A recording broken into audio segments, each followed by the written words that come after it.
அனைவருக்கும் அன்பு வணக்கம். நான் ஜே லலிதா எம்ஜி. ஓகே, சென்ற வீடியோவில் நான் சதாம் ஹுசேன் பற்றி பேசினேன்ல, அந்த வீடியோவில் ஒசாமா பின் லாடனை பற்றியும் பேசியிருக்கேன், அவரை பற்றியும் சொல்லியிருக்கேன். ஓகே, ஒசாமா பின் லாடன் இவர் சதாம் ஹுசேனை பற்றி சொன்னேன். அதில் ஒரு இடத்துல நான் சொல்ல வேண்டிய விஷயத்தை ஒரு பாட் மட்டும், கொஞ்சம் இடம் மட்டும் சொல்ல வேண்டிய விஷயத்த சரியாக சொல்லாமல் மாற்றி சொல்லிட்டேன். சதாம் ஹுசேனை தூக்கு போட்டாங்க, அப்புறம் அவங்க மகன்களை கொண்டானுங்க. ஓகே, எல்லாம் 2003லேயும் 2006லேயும்னு சொன்னேன். அதாவது அந்த வீடியோவில் நான் தொடக்கத்தில் கொஞ்சம் தூரம் பேசிட்டு நான் சொன்ன விஷயம் ஒசாமா பின் லாடன் இந்த கட்டடத்தை, அமெரிக்கா கட்டடத்தை, அந்த ட்வின்ஸ் டவரில் இடித்து, ஏர்ப்ளேனை விட்டு இடித்து தள்ளிட்டாரு, அந்த கட்டடம்லாம் இடிஞ்சு விழுந்துருச்சின்னு சொன்னால. ஸோ இப்போ அது எதனால் அவர் இந்த மாதிரி பண்ணினாருன்னா, சதாம் ஹுசேனை அமெரிக்கா அரசாங்கம் 1999 அமெரிக்கா அரசாங்கம் சதாம் ஹுசேனுக்கு நிறையா இடைஞ்சலை கொடுத்துக்கிட்டு இருந்திருக்கு. சதாம் ஹுசேனுக்கு நிறைய அறிவிப்பு பண்ணியிருக்குது. உன்னை நான் பிடிக்க போகிறேன், நீ கொலை பண்ணிட்ட, நீ தப்பிக்க முடியாது, அப்படி இப்படின்னு சதாம் ஹுசேனுக்கு சவால் விடுத்திருக்காங்க. யார்? அமெரிக்கா அரசாங்கம். அவங்க சதாம் ஹுசேனுக்கு ரொம்ப கஷ்டத்தை கொடுத்துருக்காங்க. அவர் கொலை பண்ணலை, ஆனால் கொலை பண்ணினாருன்ட்டு அமெரிக்கா அரசாங்கம் சொல்லிக்கிட்டு இருந்திருக்காங்க. அந்த டென்ஷன் வேறு அவர் இருந்திருக்கு. பாவம், ரசாயன அணு ஆயுதம் அது வேறு அவர் வச்சுருந்ததா, அது வேறு அவர் மேலே குற்றம்.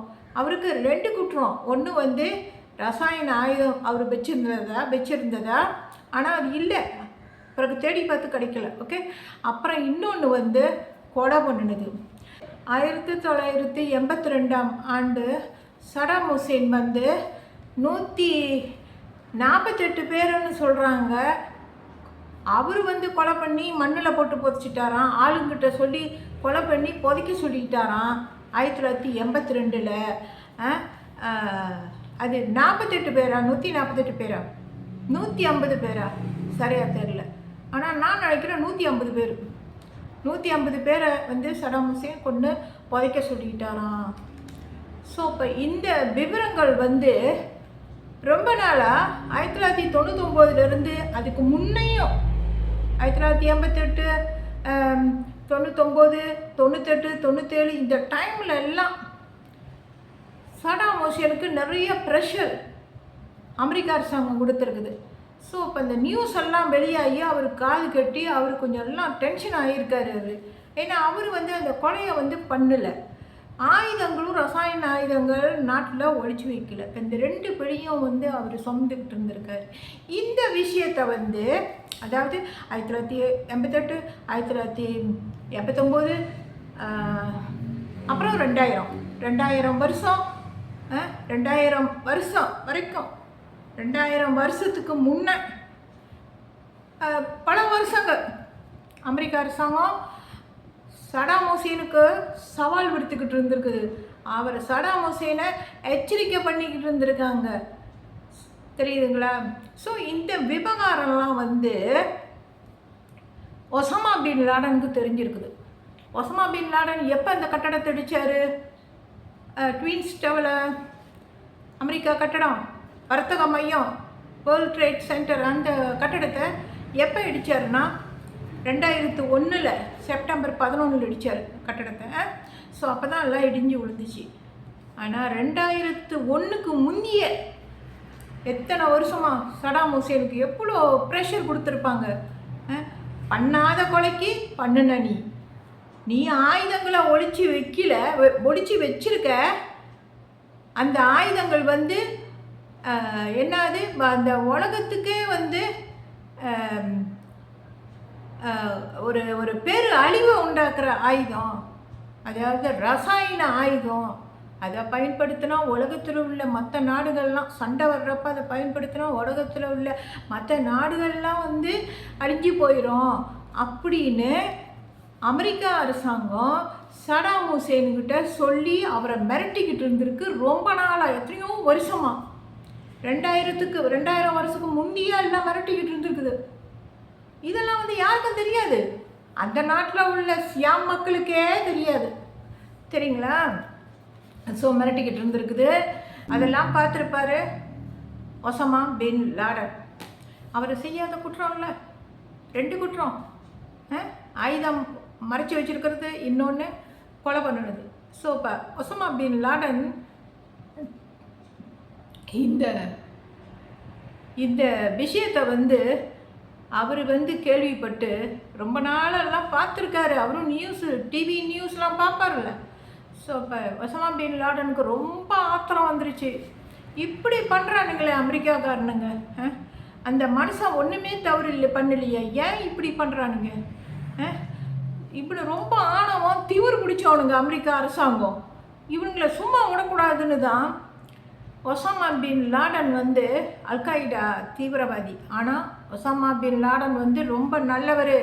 அவர் வந்து நல்லவங்களுக்கு நல்லதை செய்வார் ஒசாமா பின் லாடன், கெட்டவங்களுக்கு கெட்டதை செய்வார். இப்போ அந்த கெட்டவங்க யாருன்னா, அந்த கட்டடம் இடித்து விழுந்துச்சு இல்லை, அது யாருன்னா, கட்டடத்தை எதுக்கு இடித்து தள்ளி விட்டாருன்னா வேறு பிள்ளைங்கள அமெரிக்கா அரசாங்கத்தினால. அப்போ அமெரிக்கா அரசாங்கம் கெட்டவனுங்க. அதனால தான் அந்த ட்வின்ஸ் டவரில் அமெரிக்காவில் உள்ளது 2 கட்டடத்தை இடித்து தள்ளிக்கிட்டாரு ஏர்பிளைனை விட்டு. காரணம் இதுதான், கெட்டவங்களுக்கு கெட்டவர் ஒசாமா பின் லாடன், நல்லவங்களுக்கு நல்லவர். கெட்டவங்களுக்கு கெட்டவங்கன்னா அமெரிக்கா அரசாங்கத்தை நான் சொல்கிறேன். அவங்க கெட்டவங்கனால இவர் வந்து அவங்களுக்கு எதிராக கெட்ட செயலை செஞ்சிட்டாரு, கட்டடத்தை அடிச்சிட்டாரு. முடிஞ்சுதா? இப்போ ஒசாமா பின் லாடன், சடாம் ஹுசேன், இந்த 2 பேர் விஷயத்தை நான் வந்து சென்ற வீடியோவில் தொடக்கத்தில் நான் சொன்னப்போ, சடாம் ஹுசேன் வந்து 2006 இறந்தார், 12வது மாதம். மகனுங்க 7வது மாதம் இறந்தாங்க. ஆனால் அந்த கட்டடம் இடிஞ்சு விழுந்தது வந்து 2001 இடிஞ்சு விழுந்துருச்சு கட்டடம். ஓகே, ஸோ இப்போ அந்த கட்டடம் இடிஞ்சு விழுந்த பிறகு தான் சடாம் ஹுசேனை தூக்கில் போட்டிருக்காங்க 2006. அதுக்கு 2001க்கு முந்தி வந்து சடாம் ஹுசேனை தூக்கில் போடல. ஆனால் மிரட்டல் அமெரிக்கா அரசாங்கத்துக்கிட்ட இருந்து சடாம் ஹுசேனுக்கு நிறைய மிரட்டல்கள் வந்திருக்கு. ஓகே, பயமுறுத்திக்கிட்டு இருந்திருக்காங்க. ஆனால் வந்து சடாம் ஹுசேன் வந்து அதுக்கெல்லாம் ஒரு பயப்பில்லை, அவர் பயந்தவர் இல்லை. சடாம் ஹுசேன் வந்து ஒரு வீரமான, ரோசமான, தைரியமான ஒரு ஆம்பளை. அதை தான் அவர் நிரூபிச்சிருக்காரு. அதோட இன்னொன்று வந்து அமெரிக்கா அரசாங்கம் வந்து எங்கிட்ட வந்து மன்னிப்பு கேளுன்னு கேட்டாங்களாம். எங்கிட்ட மன்னிப்பு கேளு, நீ கேட்கணும் மன்னிப்பு, கேட்கலன்னா நான் உன்னை விட மாட்டேன், நீ கேட்டாகணும் அப்படின்னாங்களாம். ஸோ சடாம் ஹுசேன் சொன்னாரா, நான் மன்னிப்பு கேட்க முடியாது உங்கள்கிட்ட, நான் மன்னிப்பு கேட்க மாட்டேன். நான் என்ன தவறு பண்ணேன்? என் நாட்டில் நான் இருக்கேன், என் நாட்டில் உள்ள மக்களை வந்து நான் பார்த்துக்கிட்டு இருக்கேன்.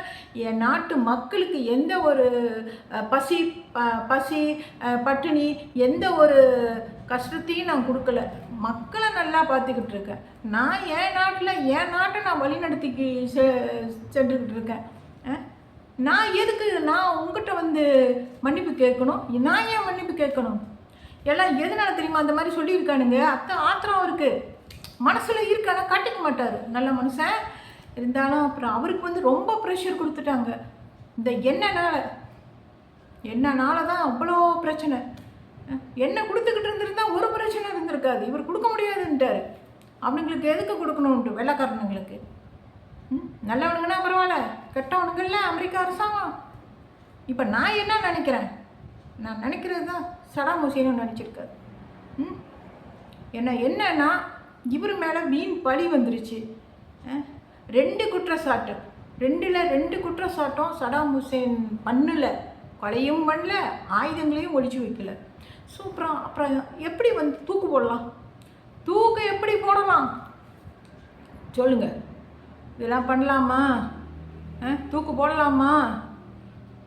அப்போ அமெரிக்க அரசாங்கம் மனசில் வச்சுக்கிட்டு இருந்து என்கிட்ட நீ மன்னிப்பு கேட்கல, எனக்கு என்னையும் கொடுக்க மாட்டேற, உன்னை நான் பழி வாங்குறேன் பாருன்னு ஷியா மக்களும் குர்டிஷ் மக்களும், இதில் பாதி பேர் அதில் பாதி பேர், இந்த பக்கம் பாதி பேர் கெட்டவனுங்க ஷியா மக்கள், அந்த பக்கம் பாதி பேர் ஷியா மக்கள் நல்லவனுங்க. அந்த நல்லவனுங்க இருக்காங்கல்ல ஷியா மக்கள், அவங்களில் கொஞ்சம் பேரையும் குர்டிஷ் மக்களை கொஞ்சம் பேரையும் 2 பேரையும் சடாம் ஹுசேன் வந்து ஆள் வச்சு பொண்ணு மண்ணில் போட்டு புதைச்சிட்டாராம். ஆனால் சடலாம் இருந்திருக்குது, ஆனால் அது வேற யாரும் இல்லை. யார் கொண்டு போட்டிருப்பா? சடாம் ஹுசேன் பண்ணியிருக்க மாட்டார். சடாம் ஹுசேன் வந்து 6 பிள்ளைய பெற்றவர், 5 பிள்ளை பெற்றிருக்காரு பொண்டாட்டிக்கு, 2வது பொண்டாட்டிக்கு வந்து 1 பிள்ளை பெற்றிருக்காரு, 6 பிள்ளை பெற்றவர் அவர். அந்த மனுஷன் வந்து நல்லா நம்ம வாழணும், நாட்டை நல்லா வச்சுருக்கணும்னா அப்படி தானே அவர் நினச்சிக்கிட்டு இருந்திருப்பார். கொலையெல்லாம் பண்ணுவார் நாட்டு மக்கள் மேலே அவ்வளோ பாசம் சடாம் ஹுசேனுக்கு. அப்படிப்பட்ட மனுஷனை போய் இந்த அமெரிக்க அரசாங்கம், இந்த கேடுகட்ட ராஸ்கோல்க யமனுங்க, அமெரிக்க அரசாங்கம் யமனுங்க, வெள்ளைக்கார யமனுங்க கொலை பழிய சடாம் ஹுசேன் மேலே போட்டுருச்சு. அதனால தான் கொண்டுட்டானுங்க. அதுவும் வந்து நாட்டுக்குள்ளே பூந்ததை கூட யாருமே ஒன்றுமே பண்ண முடியல. அவங்க வந்து அமெரிக்க அரசாங்கம் வந்து உத்தரவு வாங்கிட்டு வந்துருச்சு. எந்த ஒரு நாடும் வந்து அமெரிக்க அரசாங்கம் ஈராக் நாட்டுக்குள்ளே வந்து சண்டை போட்டால் எந்த நாடுமே வந்து எங்களை கேட்டுக்கூடாது, எந்த நாடும் இதை பற்றி சம்மந்தப்படக்கூடாது, நீங்கள் உங்கள் வேலையை பார்த்துக்கிட்டு இருக்கேன், நாங்கள் போகிறோம் சண்டைக்கு, எவனமே ஒன்றும் கேட்க முடியாதுன்ட்டு அனௌன்ஸ் பண்ணிட்டாங்க. அது யார் கொடுத்தது? ஐநா சபை இருக்குது இல்லை உலகத்தில், எல்லாம் இந்த நாடுகள்லாம் ஒன்றா சேர்ந்து கூடி பேசுவானுங்களே, கூட்டணிங்க, கூட்டுக்கலவானிங்க, அந்த ஐநா சபை அவங்க உத்தரவு கொடுத்துட்டாங்க. உலகத்தில் அவங்களுக்கு வந்து அமெரிக்காக்காரங்களுக்கு அனுமதி கொடுத்துட்டாங்க. போ சண்டை போடு, போய் அவரை பிடி, தூக்கு போடு, அப்படி இப்படின்னு எல்லாம் அனுப்பி விட்டுட்டாங்க. படைகளை அனுப்பிட்டாங்க. எத்தனை படைங்க தெரியுங்களா? பிரிட்டன் நாடு வந்து, யுனைடெட் கிங்டம் நாடு வந்து 45,000 படைகளை அனுப்பிச்சான்.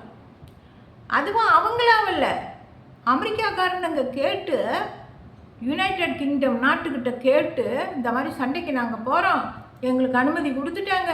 அவர் சடாம் ஹுசேன் வந்து கொலை பண்ணியிருக்கிறாரு, 150 பேரை மண்ணில் போட்டு புதைச்சிட்டாரு.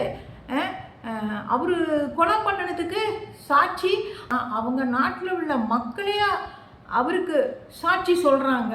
ஸோ அப்போ வந்து சடாம் ஹுசேன் கொலைக்காரரு, 150 பேரை கொண்டுட்டாரு, ரசாயன ஆயுதங்களை வேறு நாட்டில் ஒழிச்சு வச்சுருக்காரு. ஸோ அப்போ எங்களுக்கு வந்து அனுமதி கொடுத்துட்டாங்க.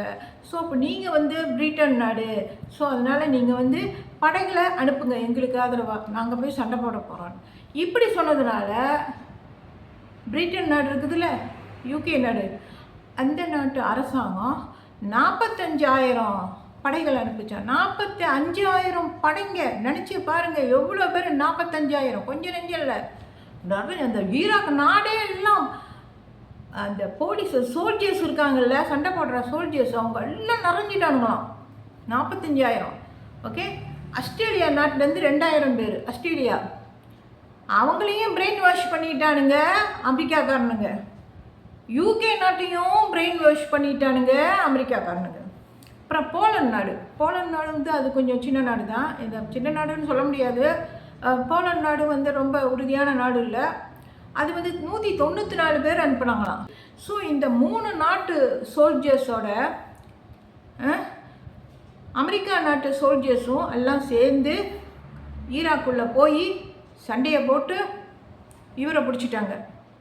சடாம் ஹுசேனை பிடிச்சி ஏதோ குழியில் பதுங்கியிருந்தாராம், அவரை பிடிச்சி கொண்டு போய் ஜெயிலில் போட்டு கேஸ் நடத்தி அவர் தான் கொலைகாரர்னு நிரூபிச்சிட்டாங்களாம்.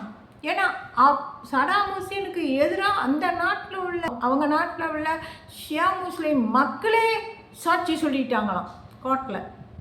அதாவது கேஸ் நடக்கிறப்ப 2003 2003 கேஸ் நடந்துச்சு, 2004 நடந்துச்சு, 2005 நடந்துச்சு, 2006 நடந்துச்சு. 2006 தான் டிசம்பர் மாதம் தூக்கு போட்டாங்க. ஸோ இந்த 3 வருஷம் கேஸ் நடந்துக்கிட்டு இருந்துச்சு. அப்போ வந்து அந்த ஈராக் நாட்டில் உள்ள ஷியா மக்கள் இருக்காங்களே, அவங்க தான் சாட்சி சொன்னாங்களாம் கோர்ட்டில். சடாம் ஹுசேன் தான் கொண்டு சொன்னார் எங்களை, அதான் எல்லாம் கொண்டு புதைச்சிட்டோம். ஸோ அவரு தான் ஆர்டர் கொடுத்தாரு அப்படின்னு. அது அவங்க யார் போய் கொன்று புதைச்சாங்களோ அவங்களெல்லாம் என்ன பண்ணாங்கன்னு தெரியாது. ஆனால் இவர் தான் கொலை செய்ய சொன்னார் அப்படின்னு ஆள் வந்து சாட்சி சொல்லிடுச்சான் கோர்ட்டில். ஸோ அதனால சடாம் ஹுசேனுக்கு தூக்கு தண்டனை 2006. அமெரிக்கா அரசாங்கம் பழி வாங்கிருச்சா, அவரை கொண்டுட்டாங்களா சடாம் ஹுசேனை. அதோட மகனுங்களை கொல்லக்கூடாது, மகனுங்களை கொண்டுட்டானுங்க. அது ஒன்று தவறு. ஜட்ஜு தவறான தீர்ப்பு சொல்லிட்டாரு. ஏன் தவறாக தீர்ப்பு சொன்னார்? இந்த கொலை பண்ணல, அதெல்லாம் வந்து பொய் சாட்சியை வச்சு சடாம் ஹுசேனுக்கு தூக்கு தண்டனை வாங்கி கொடுத்துட்டாங்க. பொய் சாட்சி, இன்னும் இல்லாத பொய் சாட்சி. ஓகே, ஸோ இப்போ வந்து பொய் சாட்சினால தான் அவர் சடாம் ஹுசேன் மாட்டிக்கிட்டாரு. காரணம் என்ன? சடாம் ஹுசேனால் ஒன்றும் பண்ண முடியல. அவர் என்ன சொன்னாலும் கோர்ட்டில் எடுபடாது. ஏன்னா அவங்க நாட்டு மக்களே வந்து அவருக்கு எதிராக சாட்சி சொல்லிட்டாங்க, இவர் தான் கொலை செய்ய சொன்னாருன்ட்டு, சடாம் ஹுசேன் தானே.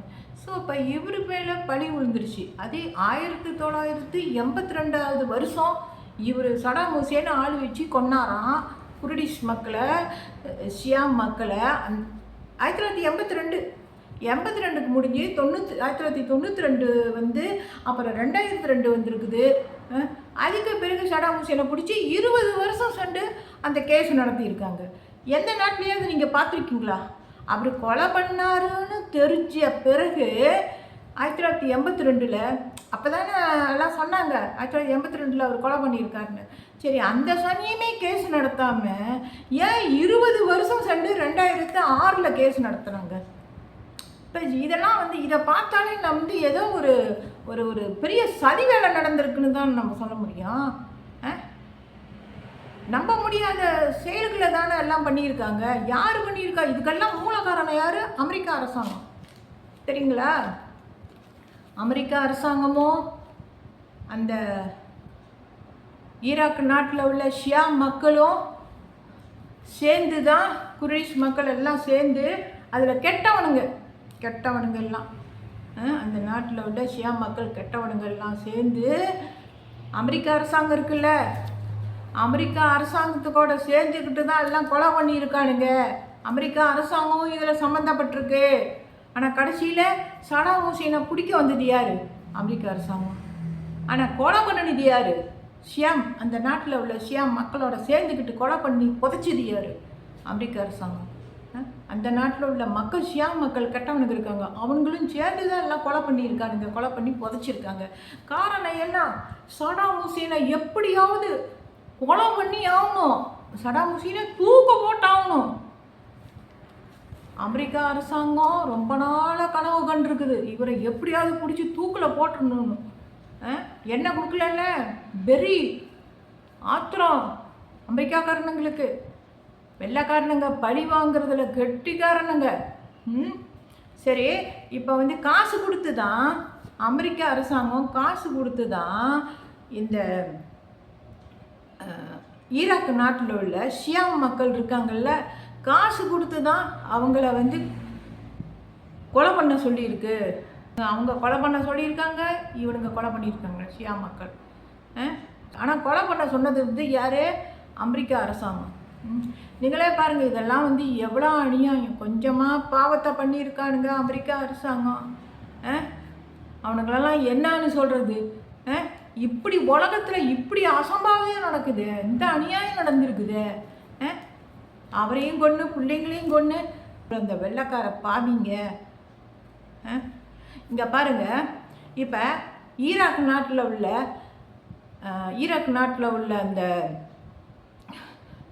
அந்த ஷியாம் மக்கள் இருக்கானுங்கள்ல, அவனுங்க வந்து அமெரிக்க அரசாங்கத்துக்கு கூட்டாளிங்க. அமெரிக்க அரசாங்கத்தோட ஆளுங்க கையாளுங்க ஈராக்கில் உள்ள ஷியாம் மக்கள். ஸோ இப்போ எல்லாம் வந்து காதும் வச்ச மாதிரி கொலையை பண்ணிட்டானுங்க அமெரிக்க அரசாங்கம். ஓகே, இதெல்லாம் பண்ணினது ஷியாம் மக்கள். அவங்களே பண்ணிவிட்டு கொலையை ஷியாம் மக்களே பண்ணிவிட்டு ஈராக் நாட்டில் கடைசியில் சடாம் ஹுசேன் மேலே பழிய போட்டுட்டாங்க. இந்த ஷியாம் மக்களுக்கெல்லாம் காசு கொடுத்து உதவுனது யார்? அமெரிக்க அரசாங்கம். பணம் கொடுத்து தான் அவங்கள வந்து கொலை பண்ண சொல்லியிருக்குது ஷியாம் மக்களை. ஷியாம் மக்களை கொலை பண்ணிட்டாங்க, குர்டிஷ் மக்களை கொலை பண்ணி விட்டானுங்க. இவர் வந்து பிரசிடெண்ட்டாக இருக்கிறனால இவரை மாட்ட வச்சுட்டாங்க சடாம் ஹுசேனை. சரி, இப்போ வந்து பாருங்கள், அமெரிக்க அரசாங்கம் வந்து ஈராக் நாட்டில் உள்ள ஷியாம் படைங்க இருக்காங்கல்ல, கெட்டவனுங்க இருக்கானுங்கல்ல, பாதி பேர் கெட்டவனுங்க பாதி பேர் நல்லவங்க. குர்டிஷ் மக்களும் அப்படி தான், பாதி நல்லவங்க பாதி கெட்டவனுங்க. ஷியாம் மக்களுக்கு வந்து காசு கொடுத்து தான் எல்லா வேலையும் பண்ண வச்சுருக்கானுங்க அமெரிக்க அரசாங்கம், அந்த வெள்ளைக்காரனுங்க. ஓகே, இங்கே பாருங்கள், இங்கே ஒரு நான் ஃபோட்டோ வைக்கிறேன் பாருங்கள். இந்த ஃபோட்டோவை பாருங்கள், நல்லா கவனிங்க. இதில் பாருங்கள், மொதல் ஃபோட்டோவை நான் வைக்கிறது சடாம் ஹுசேனோட சிலை. அந்த சிலையில் அவர் சடாம் ஹுசேனோட சிலையாது, அந்த சிலையை அங்கே வச்சுருக்காங்க நிப்பாட்டி, தூணுக்கு மேலே. அதில் அவர் கழுத்தில் கைத்தை போட்டு கட்டி எல்லாம் வந்து அப்படியே என்னமோ எல்லாம் வேலை பண்ணிக்கிட்டு இருக்கானுங்க. அந்த சிலையை கீழே இழுத்து விட்டுட்டானுங்கன்னு நினைக்கிறேன். இந்த மொதல் ஃபோட்டோ சரியாக நினைவில்லை. அதில் கைத்தை கட்டிக்கிட்டு எல்லாம் பார்த்துக்கிட்டு இருக்கானுங்க. எந்த சமயம் பார்த்து அந்த கைத்தை இழுத்து அந்த சிலையை அப்படியே கீழே தள்ளிடலான்னு அந்த ஃபோட்டோ நீங்கள் பாருங்கள். இந்த மொதல் ஃபோட்டோ நான் வைக்கிறேன் பாருங்கள். இங்கே இருக்குதா மேலே பாருங்கள், சடாம் ஹுசேன் சிலை இருக்கா? அங்கே எல்லாம் ஆள் ஷியாம் மக்கள் தான் அங்கே நிற்கிறது. எல்லாமே ஷியாம் மக்கள் தான். ஷியாம் மக்கள் பாருங்கள், கைத்தை கழுத்தில் போட்டு சடாம் ஹுசேன் கழுத்தில் கைத்தை போட்டு கட்டி எல்லாம் பிடிச்சிக்கிட்டு இருக்கானுங்களா இந்த சிலையை தட்டுறதுக்கு. அதுக்கு பக்கத்தில் அந்த பக்கம் பாருங்கள், ஓரமாக ஒரு வெள்ளைக்காரன் நிற்கிறான் பாருங்கள். இந்த பக்கம் பாருங்கள், இந்த பக்கம் ஓரமாக அந்த பக்கம் பாருங்கள், ஒரு வெள்ளைக்காரன் பையன் நிற்கிறான் பாருங்கள்.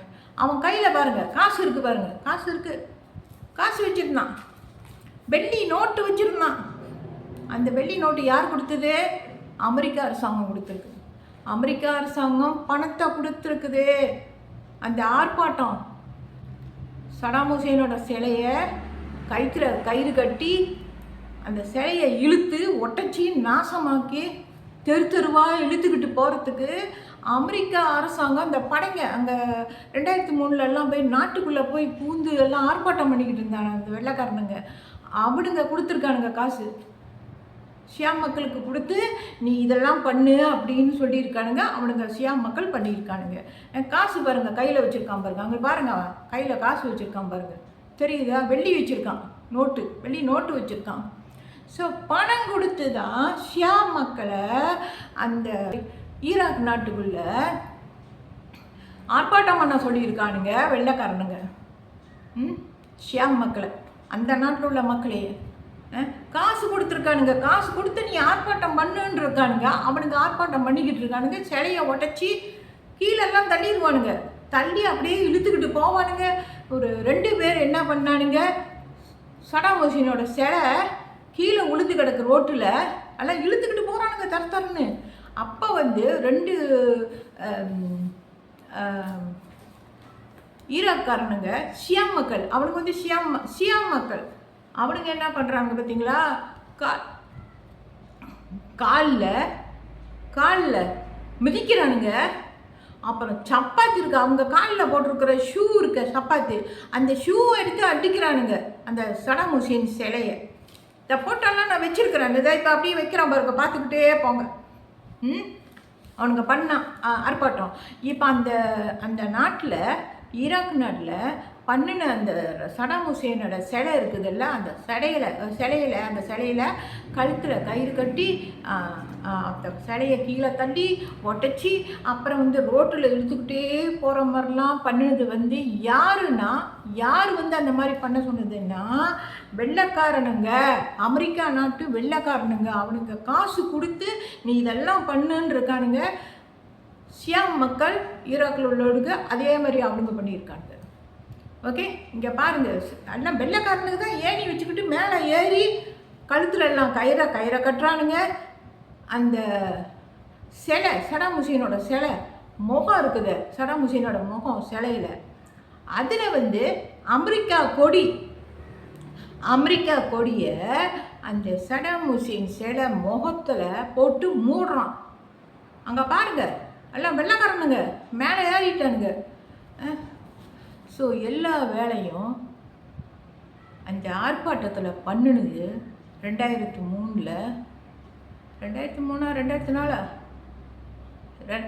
இவர் சடாம் ஹுசேனை கொண்டது 2006, மேபி 2007 இருக்கலாம், 2008 இருக்கலாம், இருக்காது, அதுக்கு முன்னையே இருக்கும், 2006 இருக்கும்.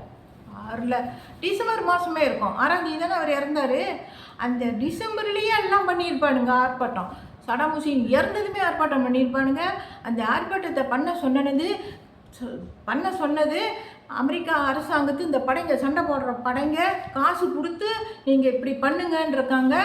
ஷியாம் மக்கள் அதே மாதிரி பண்ணியிருக்கானுங்க. இதோட நான் வீடியோ முடிச்சிடுறேன். ஆனால் அமெரிக்கா அரசாங்கத்தை வெள்ளைக்காரனுங்களை மட்டும், அரசாங்கத்தில் வேலை செய்கிற வெள்ளைக்காரனுங்க தான், அவனுக்கு தான் எல்லா வேலையும் பண்ணியிருக்காங்க. அரசாங்கம் தான் பண்ணியிருக்குது. சிரிக்கிறானுங்க வெள்ளைக்காரனுங்க. எப்படி திமிர் இருக்கும் அவனுங்களெல்லாம், ஒத்தைக்க வேண்டாம் அவனுங்கள. வெள்ளைக்காரனுங்க சண்டைக்கு வந்தவனுங்க, ஈராக் நாட்டுக்கு, சடாம் ஹுசேன் நாட்டுக்குள்ளே வந்தவனுங்க. எது வழியாக வந்திருக்காங்க தெரியுங்களா?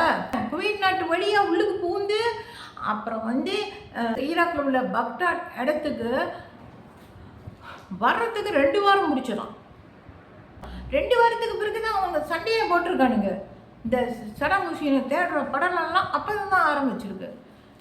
இங்கே பாருங்கள், இந்த ஃபோட்டோ பாருங்கள், இந்த ஃபோட்டோவை பாருங்கள், எல்லாம் வெள்ளைக்காரனுங்க மேலே ஏறிக்கிட்டு இருக்கானுங்க பாருங்கள். அமெரிக்கா கொடி இருக்குது பாருங்கள் சடாம் ஹுசேன் முகத்தில். அப்போ இந்த மற்ற ஃபோட்டோவெல்லாம் பாருங்கள். இப்போ நான் வச்சுக்கிட்டு இருக்கேன், நீங்கள் பாருங்கள் துர்சா. இதுலேருந்து என்ன தெரியுது? அமெரிக்காக்காரனுங்க காசு கொடுத்து ஷியாம் மக்களை ஆர்ப்பாட்டம் பண்ண சொல்லியிருக்கானுங்க. அப்போ அமெரிக்காக்காரங்க தான் இந்த ஷியாம் மக்கள், நல்ல மக்கள், அவங்கள குர்டிஷ் நல்ல மக்களை கொலை பண்ணி புதைச்சிருக்காங்க. ஷியாம் மக்கள் தான் புதைச்சிருக்கானுங்க. அவங்கக்கிட்ட காசு கொடுத்து கொலை பண்ண சொல்லியிருக்கானுங்க அமெரிக்காக்காரனுங்க. கதை எப்படி போகுது பார்த்தீங்களா? இப்போ பணம் அந்த வெள்ளைக்காரன் கையில் எப்படி பணம் வந்துச்சு? இவன் கொடுத்துருக்கானுங்க, அமெரிக்காக்காரனை கொடுத்துருக்கானுங்க. அப்புறம் ஒரு பையன், ஈராக்கில் உள்ள ஒரு பையனை இந்த சண்டை போடுறதுக்கு போன அந்த சோல்ஜர்ஸ் இருக்காங்கல்ல அமெரிக்காவிலேருந்து, அவனுங்க சேர்த்துக்கிட்டானுங்க அந்த பையனை. அவங்க நாட்டில் உள்ள பையனை அவனுங்க சேர்த்துக்கிட்டு ரோட்டில் அப்படியே போகிறானுங்க. பாருங்க. சரி, இது கொஞ்சம் எல்லாம் நான் சொல்ல வேண்டியதை நான் இப்போ சொல்லிட்டேன். இப்போ ஃபோட்டோஸ்லாம் வைக்கிறேன், நீங்களே பார்த்து தெரிஞ்சுக்கங்க. நீங்களே இதில் தொடக்கத்துலேருந்து அப்படியே பார்த்து தெரிஞ்சுக்கங்க. அப்புறம் அதுக்கு பிறகு கடைசியில் நான் வரமாட்டேன், அதோட வீடியோ முடிஞ்சிடும். ஓகே, அதோட வீடியோ முடிஞ்சிடும். ஓகே, ஹலோ வியூவர்ஸ், இவ்வளோ தான். தேங்க்ஸ் ஃபார் வாட்சிங் மை வீடியோ வியூவர்ஸை. ஓகே, இதோட நான் வீடியோ முடித்து கொண்டு விடைபெறுகிறேன். அனைவருக்கும் பாய் பாய் சொல்லிக்கொண்டு விடைபெறுகிறேன். ஓகே.